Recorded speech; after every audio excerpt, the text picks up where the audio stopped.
feel ko lang malaking factor na doon talaga nag-boom din yung social media, diba? So it's one thing na and we know naman how UAAP social media is or was then before na feel ko talaga nag-trigger dun sa mga tao na syempre nakikita ko siya so gagayahin ko siya or whatsoever, diba? Na parang nakita ko sa idol ko sa college or UAAP or whatever, so gagayahin ko siya.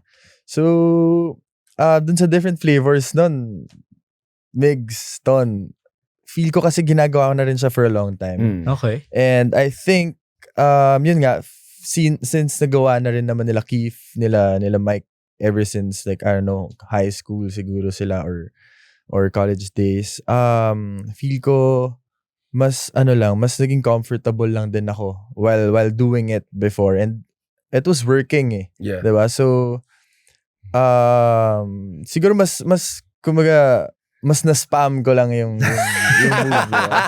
I like that term, mas na-spam. Mas na-spam ko lang yung move. Yeah, and there are so many other kids spamming around. Nasa spam si Richie because of him evolving the Pinoy step. But I wanna get back to how it started.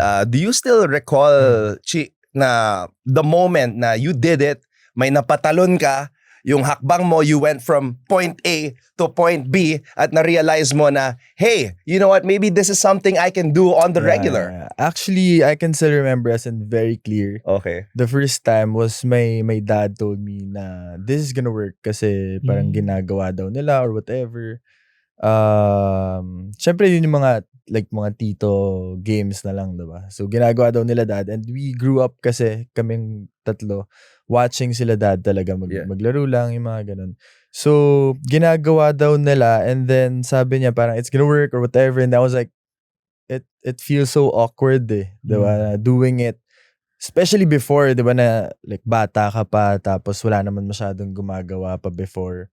So doon lang na sinabi niya sa akin, try mo pag naging mas confident ka na ginagawa mo siya, mas magmumukhang natural siya sa'yo. Something like that. So, I think this was way back when I was in UE pa. So, that was, I don't know, grade 6, mga ganun, 2010. Wait, you were in UE? Yeah, 2010. Yeah, I studied there for 1 year. Wow, I never knew that. So, doon ka dumiretso from your province? Yeah, from my province. I went to UE. And then, 1 year in UE, 1 year in NU. And then Greenhills. Alam ko nag-NU ka nga. Yeah, and then Greenhills all the way high school. Wow. Where's your province again? Isabela.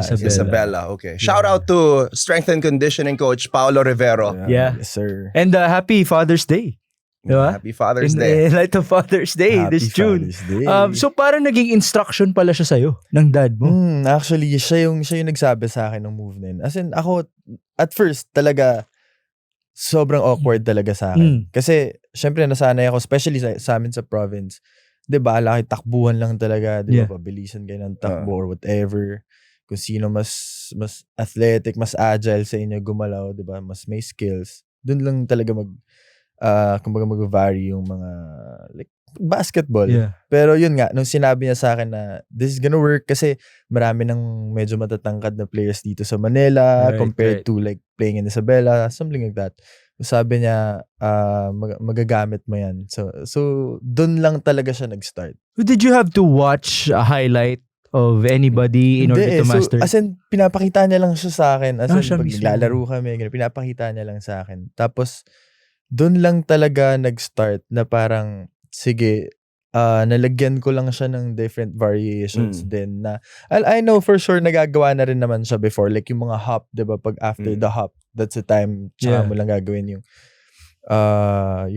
Pinoy step or whatever. So, doon lang talaga siya nagkaroon ng different, let's say, like what you said, Ton, flavors. Yeah. I do it. And I think what makes yours a unique flavor, Richie, is you have such great control in terms of like yung pag-break mo from one foot to the other foot, and you have such long strides that you get from here to there. Yeah. Okay, not here to here, there. Yeah, it's a point A, point B. It's actually very important while doing that.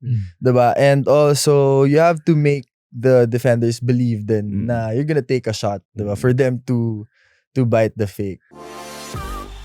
Thanks for listening to today's exciting conversation on the Pinoy Step Podcast. Kung nararamdaman mo yung drive, yung passion, at yung hustle, huwag mo lang itago. Suportahan ang paborito mong teams by going to arenaplus.ph. Be part of every win and every milestone. Until the next episode, take care and keep cheering. See you at arenaplus.ph.